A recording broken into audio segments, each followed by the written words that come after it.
Today is May 21st, 2015. My name is Teresa Larson, and I'm talking to Maureen Friedrich on the left and Carole Horwitz on the right.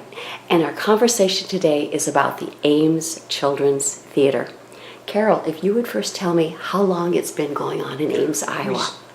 Children's Theater began in 1968. And how did it get started? Well, I had two very young children, and there was a puppet show at the First Baptist Church on Lynn Avenue, and the puppeteers were Nancy Kegley then, and she then became Nancy Fraser, and Fawcett more recently, and then Veronica Rudenberg, and those two women had the puppet show, and the place was filled and packed. So I was really very impressed that families would go to an event of this nature. And I I called my friend Helen Hernstadt, who was very involved in theater, and I said, Helen, we need a children's theater. And Helen very politely said, we do. I don't want to start it, but I will be an advisor. And indeed she was. And so that's essentially, I then contacted people, and Hannah Gradwell, who still is on our board, she became a member, and a founding member, Shirley Shaw and Annette Rowley, we were the four founding participants, members of Children's Theater. Before we talk about your first season, Maureen, why don't you tell me how you got involved? I know it was just a little bit later, but when did you start to be involved with the Children's Theater? Actually, I think it was the second year. And I met Carole because I was in Guys and Dolls. It was my first year in Ames. I came to teach. And I was in Guys and Dolls, and Carole, I believe, was doing props. And I met her backstage, and she was very funny, and we laughed and giggled and had the best time, and I guess we became friends because of that. And then she invited me to direct a play the next year, and I got to pick it out, whichever one, and we did Jack and the Beanstalk. It was a little opera, and was totally fun. That is probably a play that we say we did in the first year. So you were right at the beginning, but you were talent at that point. I was not on the board. And you were not on the board. We were just talking about organization for children's theater. And Carole, can you tell me a little bit more about what that would have been all about? Okay. Well, actually, we started Children's Theater in 1968. I had been part of Actors Board for many years, and so I really gained my interest in theater in Ames, and also knowledge of how to get audiences because of my involvement with actors. And so how we started is we would have tickets. We sold tickets, and the first year we had two shows. We had Happy Prince, and then we had the play that Maureen directed, and so that was our first year. And so what we did, it was at the Octagon, and we sold tickets for that. And then we decided that we would have a season. And so the following season, based on what I knew from actors, we had a series, and we sold 4 tickets. And we also had you could buy tickets at the doors as well. So Actors was very influential in the start of children's theater. And Maureen, your contributions early on were in terms of music, and you were known as quite a performer as well. Maureen was a music teacher. Yes. She was came to Ames, right. And so, that's how Carole and I became connected, and I sometimes directed the plays and sometimes just did the music for the shows. Right. This is usually a question that people ask at the end, but I'm going to ask it at the beginning. You have had a long run. When you think about how so many community organizations cannot sustain themselves over a long period of time, what made children's theater sustain itself for so long? Well, I think one of the big things, of course, we started out patterning after actors, as Carole said, and we just had shows that people would come to. But I'm sure it was Carole came up with the idea of going into the schools and of reaching all the children, not only those whose parents brought them to our shows. But, and I'm sure that was the reason for our longevity. Well, One of them. remember, it's our community. I really marvel at the type of community that Ames is, and the kind of talent that we have, and often the support of parents.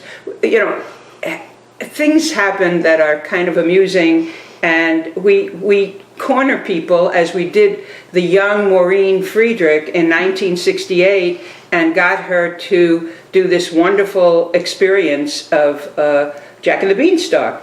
And Maureen has been with children's theater ever since. People stay because we provide something, I think, very special. But it's the children and it's the families, and we just are able to encourage, and we know that what we have done in our experience, we have changed lives. We know how important performing arts can be. Unfortunately, our schools, Ames schools, do not provide what I feel, and it's my opinion, what I feel is necessary for, theater arts. Theater arts takes the children out. We've seen that happen. We've seen children who are very shy and not forthcoming, and how they have the guts to come and audition is remarkable, but they do, and then they blossom, and some have gone on to professional careers. So we are, it's a long time. We've been around a long time, and so I just feel that I will give credit to the people who have worked with children's theater through the years, and we have this amazing archival. We have our scrapbooks. We have, I think, 9 or 10 scrapbooks with every show we've ever produced and every board that has produced. And you know what? We're volunteers. There's nothing, we have not, we don't make money. We laugh because when we were really making money, we would say, let's go to the Bahamas. So, but that was just so. In our dreams. But in our dreams. That's what, in the Happy Prince, he says, it's a story, it says, in our dreams. Giving credit, okay? One of the things, again, with Ames, is the kind, and we talked about in the schools, but even before in the schools, we were able to interest people who are, professional people at the university in the arts. And so I have one story when we were starting children's theater, and I don't remember exactly what group I was speaking in front of, but I spoke to say, we're starting children's theater, and this is our plan, and this is what we hope to be able to do. And a young woman who was new to the university came up to me. Her name was Nancy Polster. And Nancy said to me, Carole, I like what you're doing. I'd like to be part of it. Oh my goodness, look at that. I mean, here I have somebody who is professional, who's an artist, and she wants to be part of that. And so I have here the first poster that we had. Children's Theater did its own at 68, 69, we were on our own. Don Randall, who was the president of actors at that time, said to me, would Children's Theater like to collaborate on a show? And of course, it was something we would do. And we did, and this is one of the, this is the poster that Nancy Polster, not in terrific condition, but, and we do have copies of it in better shape. But anyway, this is the one that Nancy Polster did for The Wizard of Oz, our wonderful show. And I think, Teresa, you have some photographs that Nancy sent to me. Nancy then became She was a professor. She then became chair of art and design, of design, and now she's retired in Tucson. Just had a chance to visit with her again, and she's still interested in what we're doing with children's theater. I do hear you saying that early on there were people involved in the community that just came forward, and so that suddenly it was not a burden, it was a joy. So Maureen, I probably should have asked this question before we went any farther, but can you define children's theater for me? Can you tell me what does children's theater mean, or what does children's theater try to accomplish, as opposed to, for example, an adult theater? Why would there need to be two in town? Well, of course, most of the shows are a little bit different than it would be for an adult show. Children's theater we have brought in talent. We have created plays that are enjoyable for children that they can relate to, I would say. And also, of course, we do shows that children can be in. So it's both. It's both. And it's a very enriching experience. We knew that we were important because when we auditioned for Basin Thailand, which was our second collaborative show with the actors, the Ames Community Theater, Maureen directed that with Jane Cox, and we knew that we were needed because we had so many kids that came to audition. And so many. I can't even remember how many hundred. we had over 100 and more than that. And what happened was, I will share. I know. Because all right, now we had all of the kids, we probably had callbacks, and we're shuffling through to see who was the best, and Maureen went, whatever. And she threw the applications up in the air, and that was it, because it was beyond belief how many people, and that told us that we were needed. That told us that we had a role in our community. Okay, well, let's start talking about these fun seasons, because you have so many fun shows. I mean, if you take 4 or 5 shows a year times how many years you've been in business, that's a lot of theater. So let's talk about your first years. What sparked your creativity and the fun that you had? Go ahead, Carole. Oh, okay. Season number 1. We've talked about that. Actually, Carole is the one that came up with all the ideas. Well, then the next year we did Basin Thailand, which was really a fun show. And I had taught music in the middle school. And so some of these kids were getting a little bit older by this time, and they were coming to audition, which was super fun for me. And then we did hair. Is that H-A-R-E.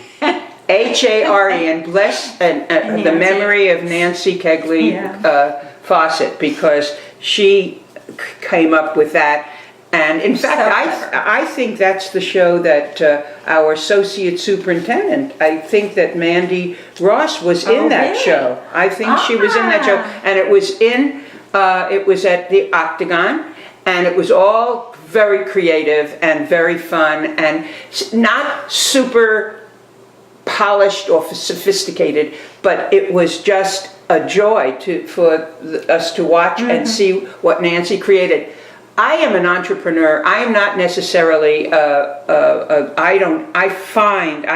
very good at finding very good talent, and that's why it's the talent that we're able to. I have to interject on this. One of the really wonderful things. Do we love each other or what? One of the really wonderful things about children's theater, of course, is Carole Horwitz. And she has this ability of finding people, as she says. But also, when the kids that are in the show, she makes each one of them feel so special that they all feel like they are her very favorite person, as do my children and do all children that she comes in contact with. She's just, I don't know what it is, a magnet, a kid magnet or something. But she does make them feel so special. And then they want to come back, and they all think she's her best, their best friend. Well, they are my best friend. and they are, and I do enjoy children. And I do think, because I remember our children went to Crawford School, and I was PTO president or something, and I remember we wanted to take children to an activity. And I remember one woman saying, and I said, we'll have to get cars together, and we're going to have carpools and everything. And one woman said, you mean take other people's children? So I couldn't believe that. And I said, they're not. They're children. They're not other people's. They are our people. I mean, and so I remember that just came up. That was a stream of consciousness. I remember she said that. She said, other people's children. But if, we talked to you before and earlier about, before we were being videoed, about the fact that children are so creative in their minds. And we never, when somebody said, what's going to happen when you get really big? And I said, we're not. There was no, we were going to stay intimate. We're going to stay small, or whatever we are. Not when we did Sound of Music in 1983. That was big. That was at C.Y. Stevens Auditorium. But that was, our organization was part of the other organizations, but we never anticipated growth. I mean, we were just going to do what we do well, what we do, and do it well. And I'm very proud. I don't know if we've ever had anything that we're not proud of, or that we, and the people who have helped us. And if you want to move on to what happened to us in 1976 and the schools, I went to, my husband had a faculty improvement leave, a sabbatical, and we were at Yale, and our boys were in 3rd and 5th grade. And we lived in a bedroom community of New Haven, Orange, Connecticut. And the boys went to a public school in Orange, Connecticut. And I was so impressed. They did theater. The teachers stayed after school, and they did Sound of Music. They did a little show about a boy going to the moon, and guess who it was? Jeffrey. Anyway, so they did that, but they brought in talent.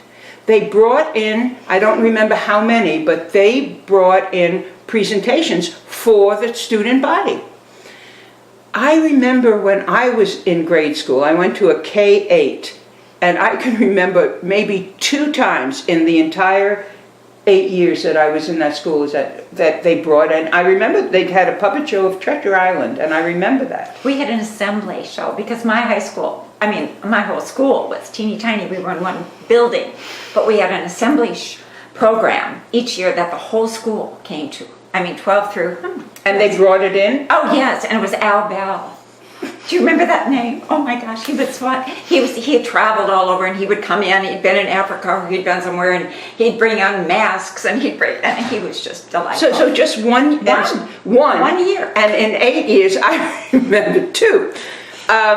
So anyway, I came home to Ames, back to Ames, and said children's theater is what was happening is that we were doing it at Meeker School, and we had a series of 4 productions, and we were watching our families grow. So what was happening is we weren't really reaching out for the audiences. I mean, we always had talent, but we were reaching out, and we were playing to the same families.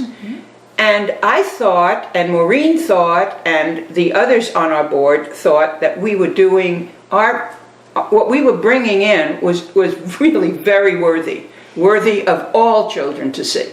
So we went to the late, wonderful Luther Kaiser, who was head of curriculum at the Ames district schools, and he bought into that. I said to him, if they can do it at Racebrook School they could do it at Racebrook School in Orange, Connecticut, we could do it here in Ames, Iowa. He agreed, and it took a little bit of working out, and we performed. The first year we did 4 different performances in the schools, and we went back to 3. Now, we are all volunteers. We pay our talent, but we have the kind of talent who they're not asking top dollar.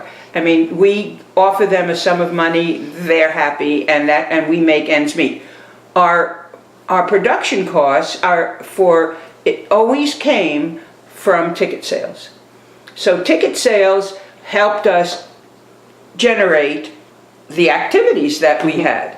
So I hear you saying that children's theater was not only producing shows that went around to the various schools, that would be a part of the program, but that you had people from outside the community who would be like consulting artists that would come in and do performances in the school. So you had that mixture for the school system. We produced our own shows. We invited professionals to come in and perform for our kids. So we knew we weren't Chicago. We knew we weren't Minneapolis. We knew that our children were not privy to a lot of, I mean, this is even before C.Y. Stevens and all those programs that they have, those family programs that they have at Stevens. And this, I mean, we knew that, and so we could bring it to the schools. And we always tried to have a variety. So we would have maybe one show that would have kids in it that we produced ourselves. Maybe we would have a puppet show. Maybe we would have Musica Antigua, which came back several times. Or maybe we would have somebody from the music department come and oh gosh, Barry Larkin came. It was his marimba. Oh, he came with a marimba. Wonderful. And then we also had a marimba duet, a marimba and clarinet duet. And he was remarkable, and he was a professor of music at Iowa State. And then we had Reader's Theater. We had wonderful Bert Drexler, who would adapt different stories for Reader's Theater. Now, Bert was is now a professor emeritus from Iowa State University Theater, but he would adapt classics for us. I mean, Velveteen Rabbit, Gulliver's Travels, Tom Sawyer. Tom Sawyer and Becky Thatcher, right? Yeah, I think we could add. Well, and we did dance. I mean, we did dance programs, even Robert Thomas, but Beth Clark. And they created for us. They didn't take snippets of the shows that they were performing. We had one with Robert Thomas Dance Center. They did dance through the years, so that it was interesting, and it was educational. So the school system would pay the children's theater a small sum of money for bringing these. And then we would pay our talent, or we would underwrite a production. If we brought in a production that we produced ourselves, that would cover that also. Well, you were a music teacher in the school system, so you can probably appreciate how the educators were pretty happy that this was coming into the schools, because, they didn't have to provide it. Somebody else could provide it for them. Well, and several times we also tried to tie it into the curriculum. So we would go around to the schools, especially to the music teachers, but even language arts, and say, we're going to be doing a show about da-da-da. And so maybe this is something that we can tie together with what you're doing in school, or you can maybe give a little introduction to what our show will be, and it will be more meaningful to the students. So yeah, we tried that several times. It wasn't always successful in our efforts, but I do think in general that the teachers particularly, and some of the administrators, not all of them, but some of them truly appreciated that we came in. As we laughed, I mean, always when we would be done with a show, somebody would come up and say, "Is the best one you've ever done?" Almost invariably. And fun things, because why would you think that kindergarten to it was a kindergarten to 6? Now we have kindergarten 5 in the Ames schools, but kindergarten 6. Would you think of booking the Ames Piano Quartet? We did. And they did it with glee. The musicians were delighted to perform, brought their cello, brought their their violin, their viola, and we had a piano that I hope it was okay. But anyway, these guys, and after, I remember in one school, after one of the numbers, the kids said, "Yay!" as if they watched a rock show. And so, you know, that's the kind, I mean, if you bring things to these young people, they are fertile territory. I mean, they are ready for us. They are ready for us. We had storytellers. We had professional storytellers come and perform. I mean, it's been a lot of years. I mean, you said it's almost 50 years, and so it's a lot of years, and we didn't skip a year, and that we brought some sort of theater to our community. Tell me a little bit more about the shows that come to mind as being fun, that they're memorable for. This is a stream of consciousness now. Just it doesn't have to be chronological. Just shows that you liked. For some reason, it was memorable to you. I guess I was more involved in the actual productions early on. So I'm thinking about Pinocchio, which was so wonderful, and of course, Basin Thailand was a great experience for me. That was and we had people like Paulson. What is his anyway? Larry's gone on to be a professional actor. Now explain that for me, because I would not be part of the community. Larry Paulson was in Babes in Toyland. He was an Ames boy who has gone. He has gone on to be a professional performer. In Babes in Toyland, we had a very renowned artist who is now Sarah Grant. She was in that show, and yeah. So, but all right, here's a Pinocchio story. Go ahead. So we cast the show. We had the wonderful late John Clem, who was a professor of physics. We found that the physicists. We found that the physicists had music ability, and that's apparently math. Was he a physicist? I don't know. No engineer, I think. Okay.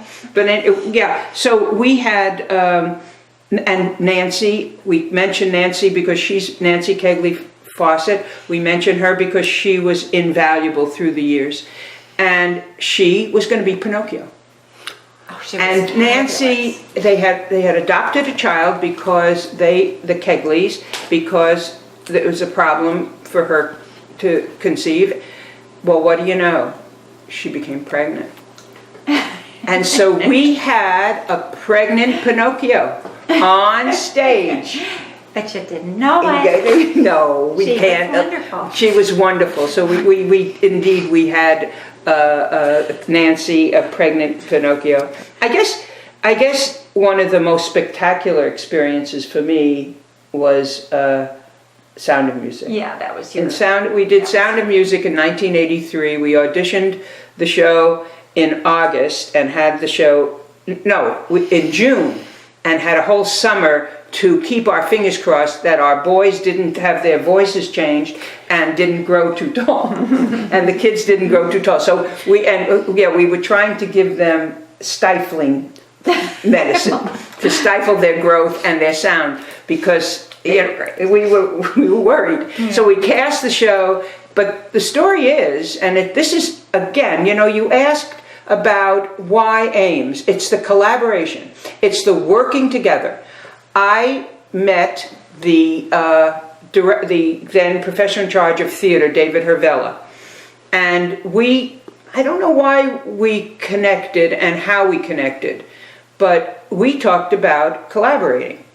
And we said, we can collaborate, let's collaborate with a show, and then we'll do a musical, and we'll bring in actors too, and children's theater, and that would be terrific. Mm-hmm. And so we went to Dick Snyder, who then was the director of the Iowa State Center, and we wanted to do Sound of Music. And we wanted to do Sound of Music in C.Y. Stevens Auditorium, and Dick said, don't.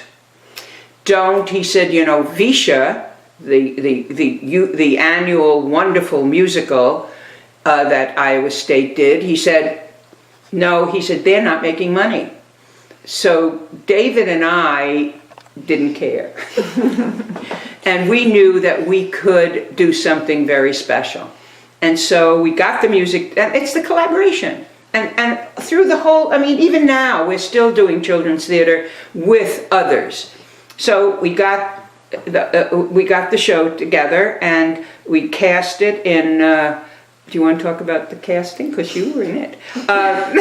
So we cast it and waited till, I guess, August to start rehearsing. It was spectacular. So, Maureen, do you want to talk about a little bit about that? No. Well, I was in the nuns chorus. Yeah, it was fun. It was huge. It was a big And it was show gorgeous. and a lot of work, a lot of hard work. Iowa State Theater really did the sets, and they had a very talented scenic designer at that time. They usually do, but the guy then worked on the sets. And remember the wedding scene? No. And you know who teases me all the time? Reed Crawford, who was a Ames boy and then became vice president of our university, and he was in he was in Sound of Music, and he teases me. And Ralph Farrar was in Sound of Music, right, and Al Johnson was in, and Lynn Fawcett, I believe, was in it also. I think she was. Lynn Lloyd was in it. Lynn Lloyd, but I don't remember Lynn Fawcett. Anyway, but I was going to tell you about Reed. Okay. He was the Pope. Oh, was he? I mean, he was the bishop. He had a mitre, and he teases me a lot about that. And then he also was in the dancing chorus before he had his problem. He had a problem, and maybe we take this out. And so it was spectacular. And the thing that was wonderful is that we had 3 performances, and we had 97% houses the 3 times. And remember, C.Y. Stevens holds 2,700 people. So we had 97%. And Mickey Gibbs, Earl Gibbs, had a plumbing business, and I guess his son Monty took over that business. And Mickey Gibbs was in the audience and on the Sunday. And we're just glowing, and we're having the best time in the world. And she said, "Carole, there's love here." That's Ames. That's Ames. So we're talking about some of the seasons and some of the other shows that sit in your memory bank. Do shows sit in your memory bank for any of these reasons? That they made a lot of money, or that they have got a lot of good publicity, or maybe that you had the most children ever? Take Sound of Music aside, because of course that was probably your biggest cast. Some of those reasons. Do any of those little prompts make you think of some of your shows? Well, I'll just tell you a story. Do you want to say something? Yes, I would like to. Go, you say. No, I was just going to say one of my favorite shows was when we did It's Music. In the schools. And I just think it was because the kids had so much fun. And they started out, I mean, there was some dancing and some movement in the show, and I can just remember some of the kids, they were pretty inhibited at first, and all of a sudden, it was like a who were these kids? They just went crazy, and they had the best time. And I think that's one of the things that I really enjoy about these shows, is when I know that the cast is loving each other, having such a good time, feeling so good about themselves. That means more to both of us, I'm sure, than how much money or how many people come. Was that an experience a show that someone specially wrote for you? No. Did you write it? No.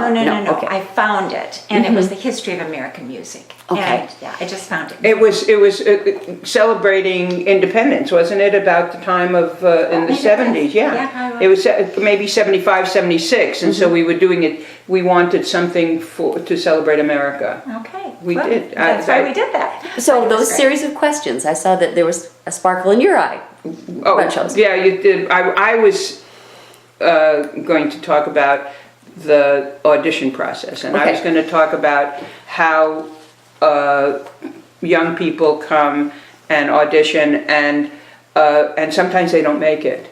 But we found that the children are resilient, and they come back. It's oftentimes the parents who suffer that their kid didn't get in. Yeah, the kids didn't get a part, and the kids, they move on. And one of my favorite audition story is is Chris David. Chris David was a tall, slim young man, kind of retiring, and I'd see him at a lot of auditions, and he didn't get a part, and he kept coming back, and he didn't even get called back sometimes.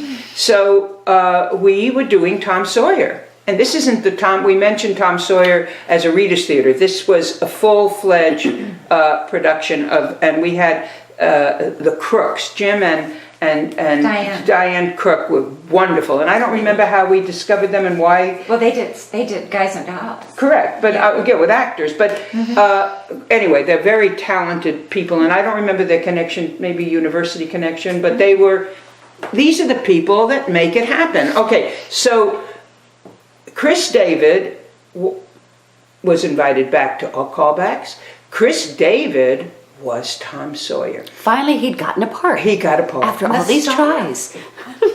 I took the punchline. Go ahead, Carole. Well, what happened was that he was, I heard that there was a carpool to the first rehearsal, and he sat there and he said, "I'm the star." So that was, I love that, and I do know that children do, they are very resilient. We did write a play. That's what I wanted you to talk about. Well, we did. We collaborated a little bit. I think you wrote most of it. But that's okay. Yeah, well, it was called, it's called Hooray for Hollywood. And we were really annoyed when Neil Simon, subsequent to it was after and he did a show called Hooray for Hollywood. And that was our title. Well, you were there first. We were there first, and it was a musical, and it was a flashback. It was a time warp play, and what we did was we had two young people, a boy and a girl, met going to the library, and then what they did was the boy was he developed this way of going back in time, and they used to go back to soundstage.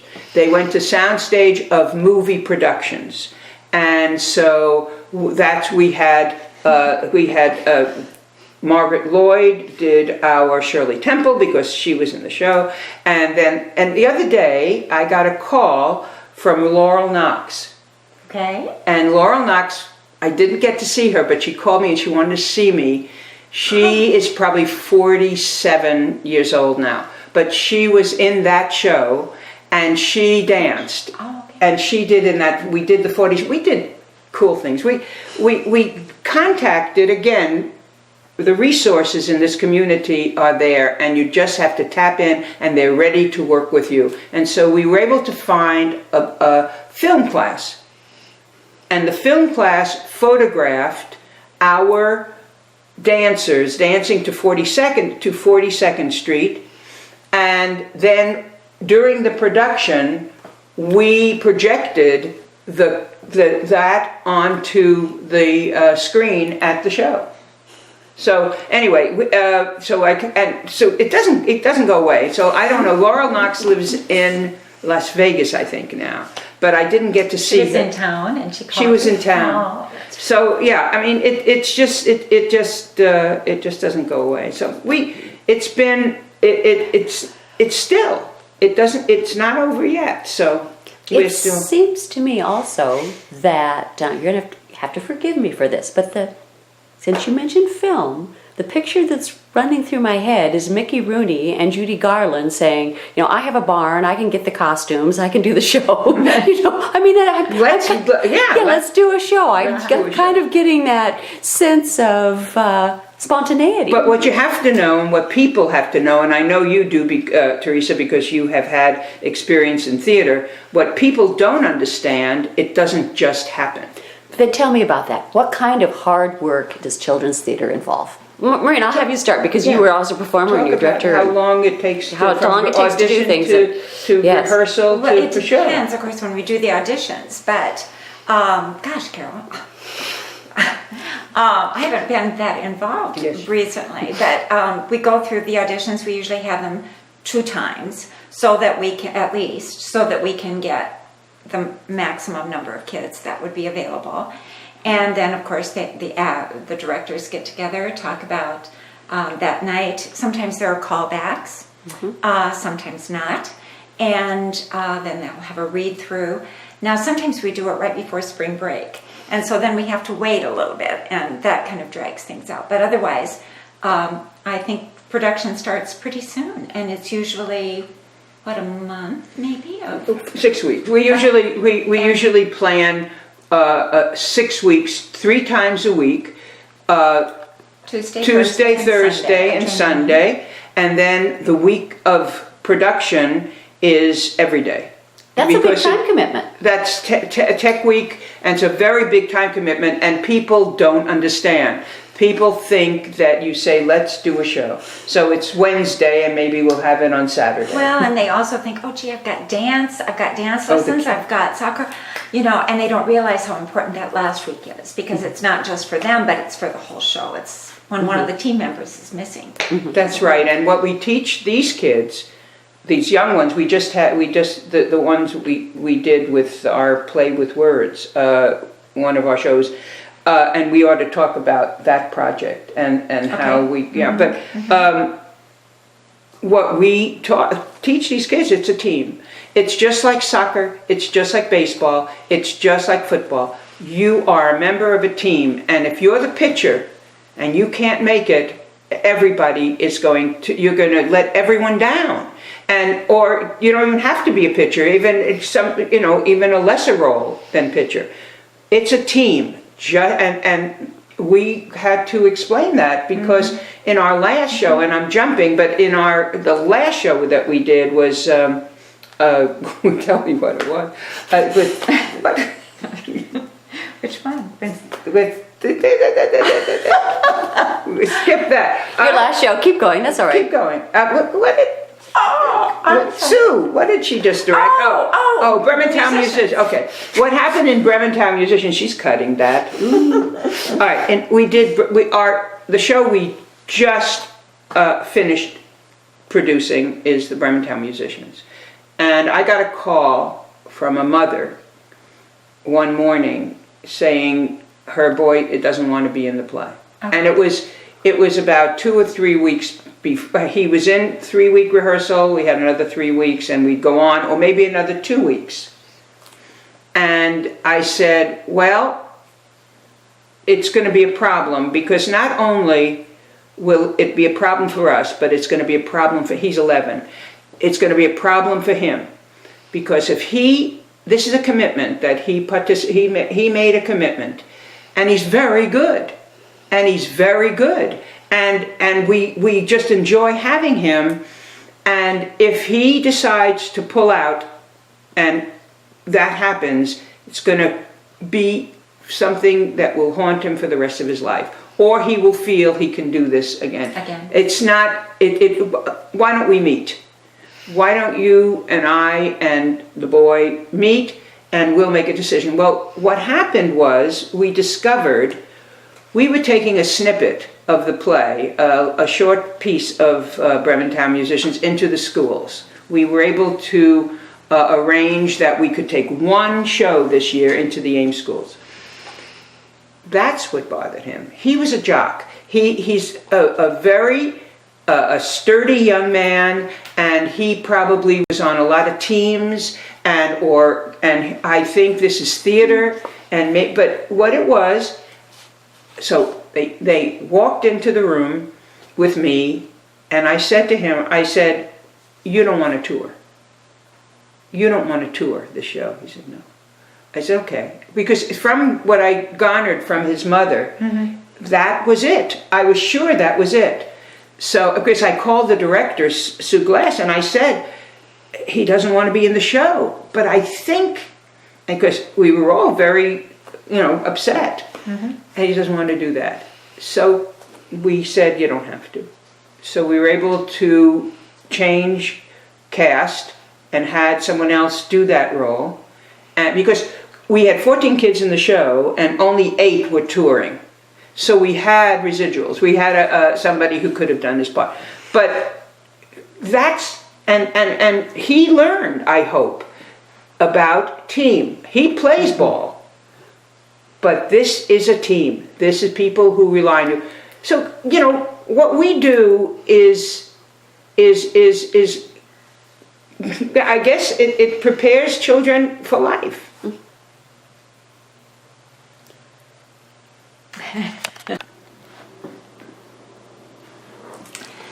One of the things that Children's Theater does is we give an award to a graduating senior who has participated in at least 3 shows, I believe is what our standard is. And it's not a huge amount, but it's a thank you, and it's a gift.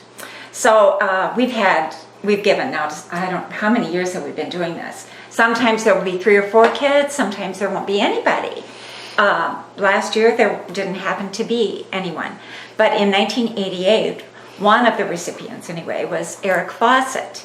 And he wrote the loveliest letter that I just Share it with us. wanted to share with you.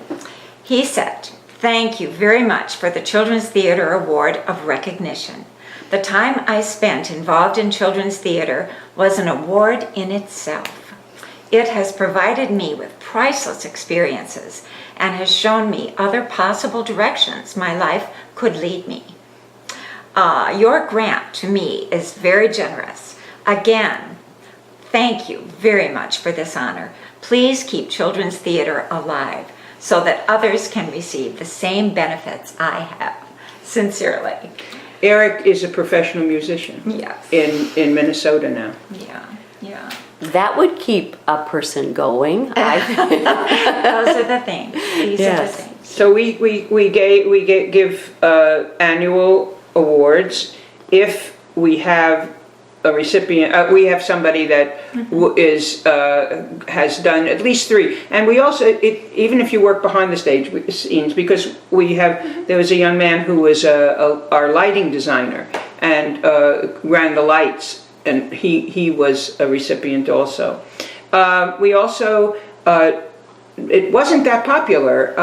We also offered a grant to teachers, and we worked with the administration, kindergarten through 12th grade. We said, if you do, even in math, if you use theater arts or something, because math, you can have some kind of presentation in mathematics or English, of course, in spelling or whatever. And so we offered a sum of money to the whole, the staff, the entire teaching staff, Ames, of the Ames schools, K through 12.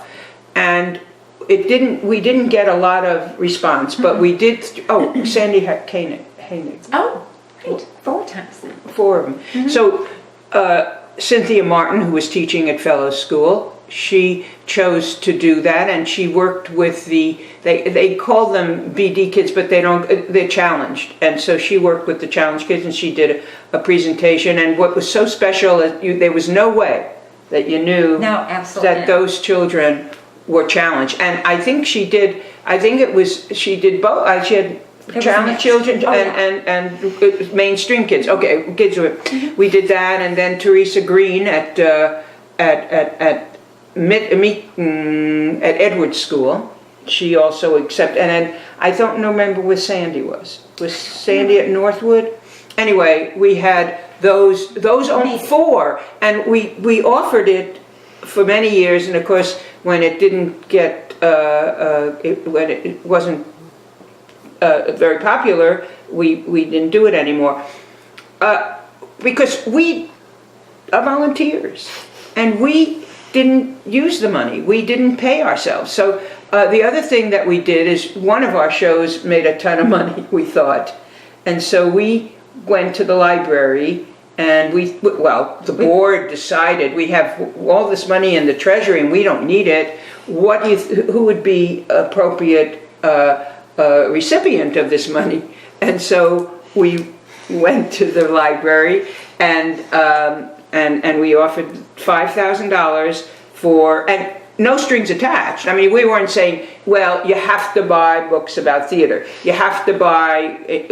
we just said for the youth section, we're giving you $5,000, and there's a story that goes with it, but I'm not going to tell you. And they loved it. She did. We have time for one more description about a show that meant a lot. Well, one that we feel was very unique and very meaningful to Ames particularly was not too many years ago, actually. What, maybe 4? Time flies. Anyway, a person who had lived in Ames and had moved away had written a play, and I believe it had been performed by adults. And Carole, of course, read the play and thought we should be doing this in children's theater. And so we did, and we cast it with students and young people. And I think maybe Andrea was a little wondering if it was going to really work for young people, but it certainly did. It was one of my favorite shows. And the name is? Hide and Seek. Hide and Seek. What it was, Andrea Clardy is a playwright. Andrea Clardy lived in Ames, moved with her family to Cornell. Her husband got a job at Ithaca at Cornell, and she wrote this play in Ithaca. It was performed by adult students in Ithaca. It's a musical, and the music is written by the fellow who wrote the music to You're a Good Man, Charlie Brown, because she grew up with that fellow. And so the music was that music. And Andrea said, I said, we want to do it. And I think that it was meaningful to Andrea also because she said when she moved, their children were young. The story. And this is the story about how attached kids are to their friends, and then if their parents have to move, how difficult it is, but how immediately they find new friends. And it really isn't so difficult, but it's just the idea of it that's so Well, I think that hard would for really children. speak to lots of children in the Right. Ames community, That's what we because thought this too. is a fluid community in many ways. That's what we thought too. we did, and she suffered it. And she comes back from time to time, and now she lives in Massachusetts, in Boston, and she just feels that Ames is really the place that she enjoys very much, and her good friends are here. And She came back for the performance, so she actually was able to see. and she introduced it. Yeah. She was able to introduce the performance, and she was absolutely beside herself with glee because she felt that Cynthia Martin directed it and did the music. No, Keith Wirtz directed And it, Cynthia and did the Cynthia did the music, and it was exactly the way It was- Andrea wanted it to be. It was and one of the sweetest shows that we've done, and And- the kids were wonderful. The cast was, I thought, we have a tape of it. I love to even watch it, but it was just a very sweet, wonderful, meaningful show. And we think that at least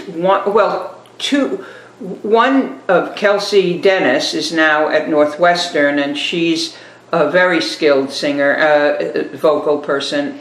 And then of course we have Jill Smolik, who is a senior now. No, she will be. Yeah, she's going to be a senior. Sorry. Yeah, she's Yeah. going to be a senior. Yeah. And she will, chances are she's going to have a career in theater in some way, I but hope certainly enjoy. She was just in the Iowa State University production of Les Miserables. So And she's How to Succeed in Business last year. She was in that too. actor. She was the actor's How to Succeed. So yeah, anyway, we love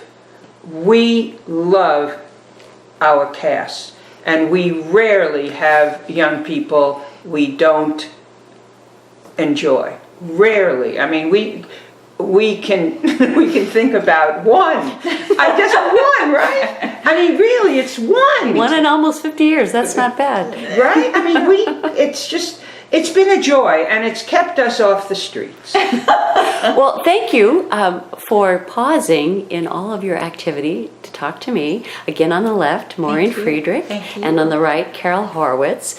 They've been talking about talent in Ames, but I think two prime specimens sit in front of me right now. So thanks, and continued good shows.